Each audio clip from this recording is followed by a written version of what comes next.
Isang sikat na eco farm dito sa San Jose, Batangas ng ating pinuntahan, kung saan ang mga bubuyog na madalas natin kinatatakutan dito ay kanilang pinangangalagaan at pinagkakakitaan. Samahan niyo akong tuklasin kung paano nga ba sila nakakatulong sa komunidad dito sa Batangas.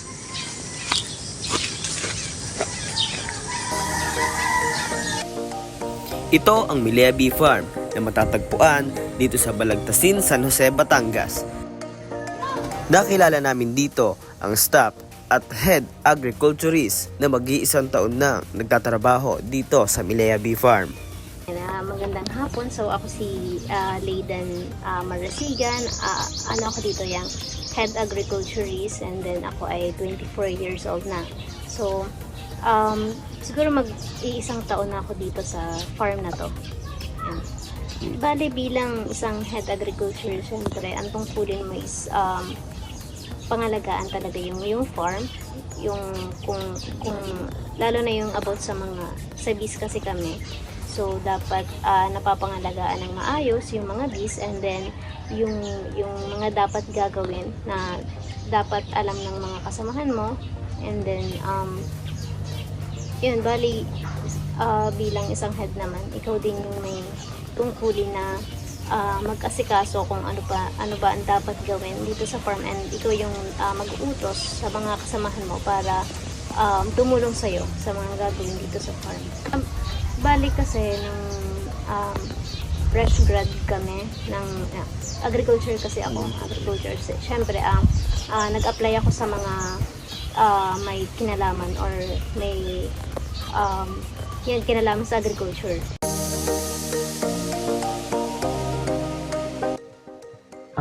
Ilang weeks po bago i-collect yung mga naggawa po nilang honey po?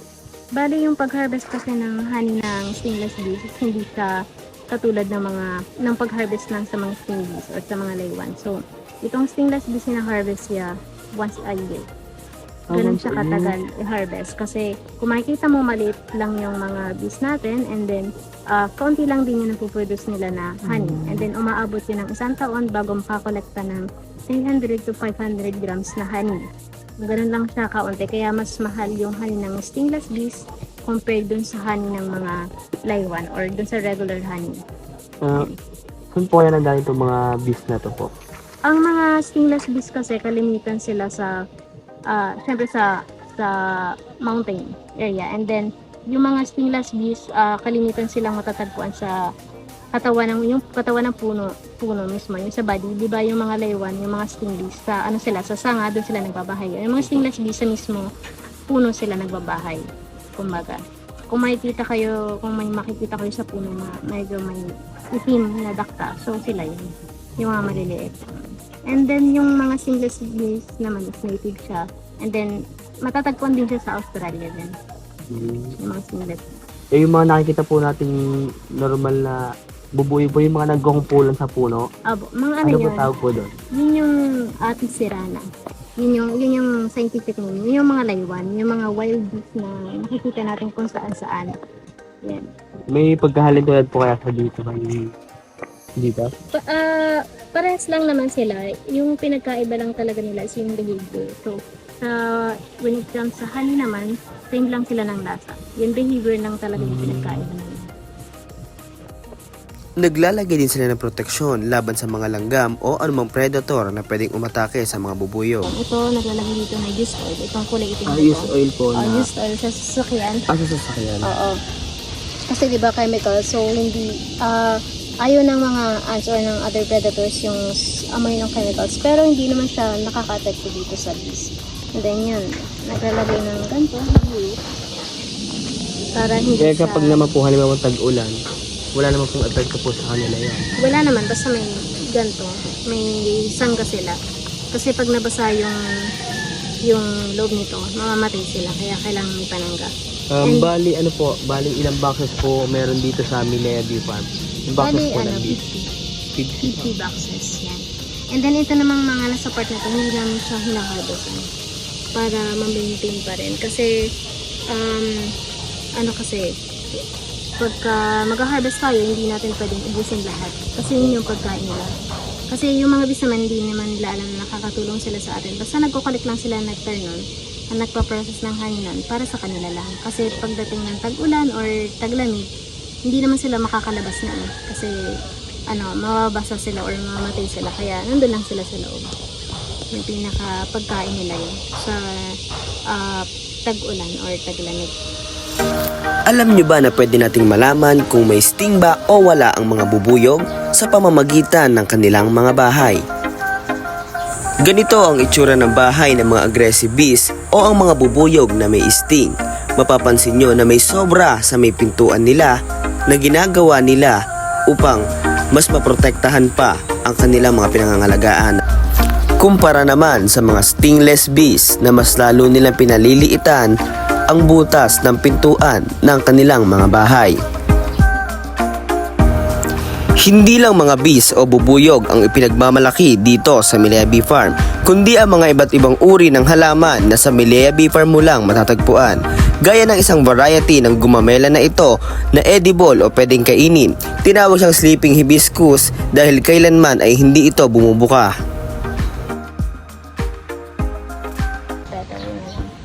Ano ito?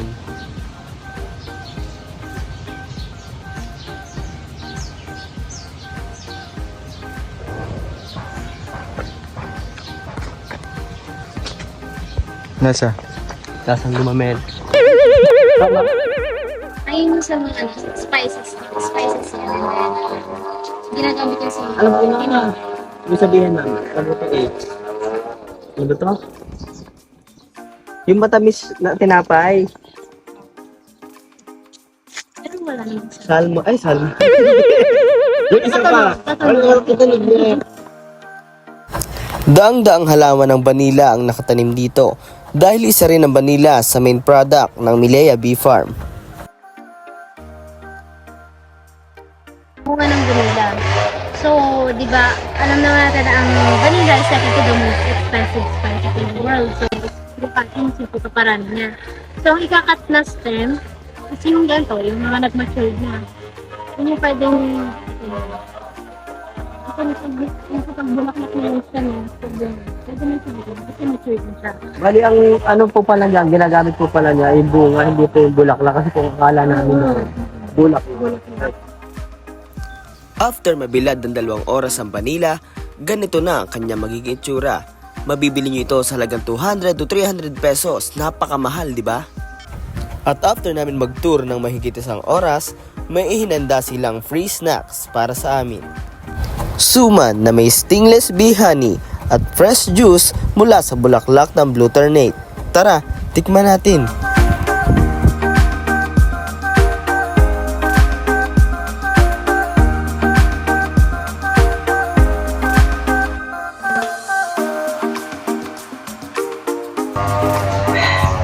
Sarap. Tignan mo.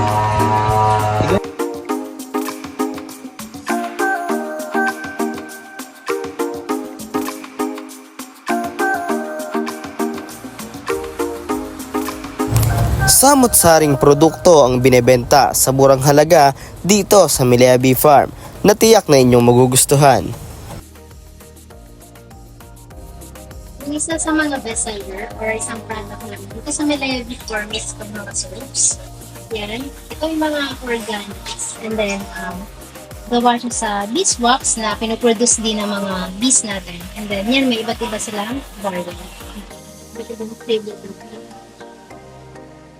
And then, isa pa sa bestseller is itong Propolis Throat Spray.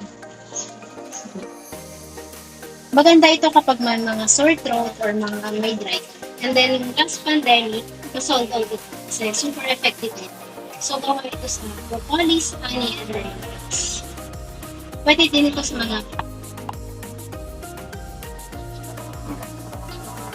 And then, ito naman yung isa din sa product namin. So, galing dito siya sa farm. Ito yung super detox na ingredients niya is yung turmeric and ginger. Maganda ito kapag may sakit yung tiyan mo, pwede mo siyang gawing tea. Or pag gusto mong magpapayat, pwede itong inayin.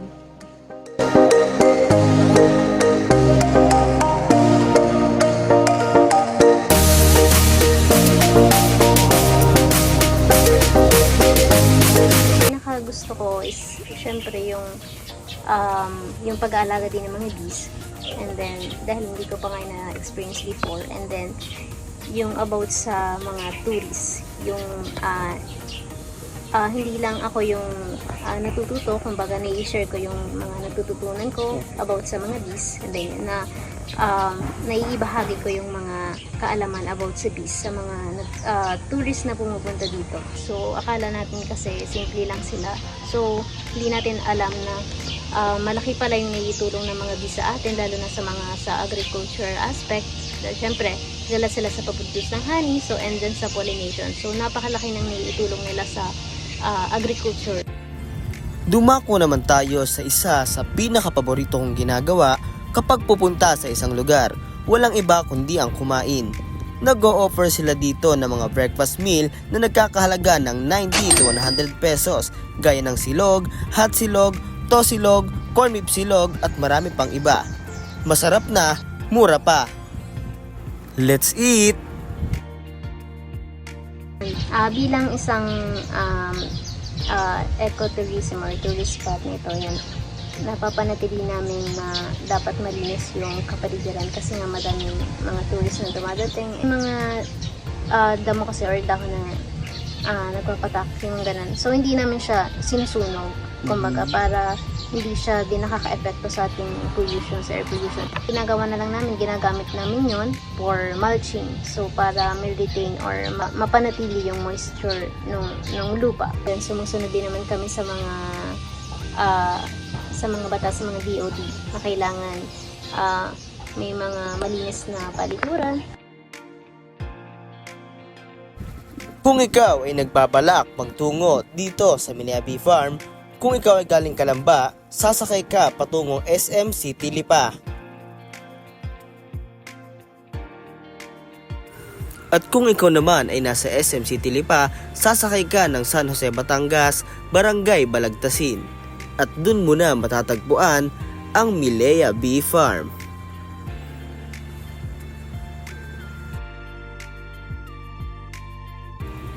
Sa pagtatapos ng ating paglalakbay dito sa Milea Bee Farm, nais naming ipaabot ang aming pasasalamat sa inyong pakikiisa sa aming misyon. Ang lugar na ito ay hindi lamang isang farm, kundi isang pamayanan na naglalayong bumuo ng mas malalim na koneksyon sa pagitan ng tao at kalikasan. Ang bawat pagbisita, bawat halakhak at bawat patak ng honey ay simbolo ng ating sama-samang adhikain para sa isang mas magandang mundo. Sa Milea Bee Farm, natutunan natin ang halaga ng bawat pukyutan, bawat halaman at bawat takbang tungo sa pag-iingat sa kalikasan. Ako po si Giancarlo C. Rosario mula sa College of Hospitality Management and Tourism, Laguna State Polytechnic University, Los Baños Campus.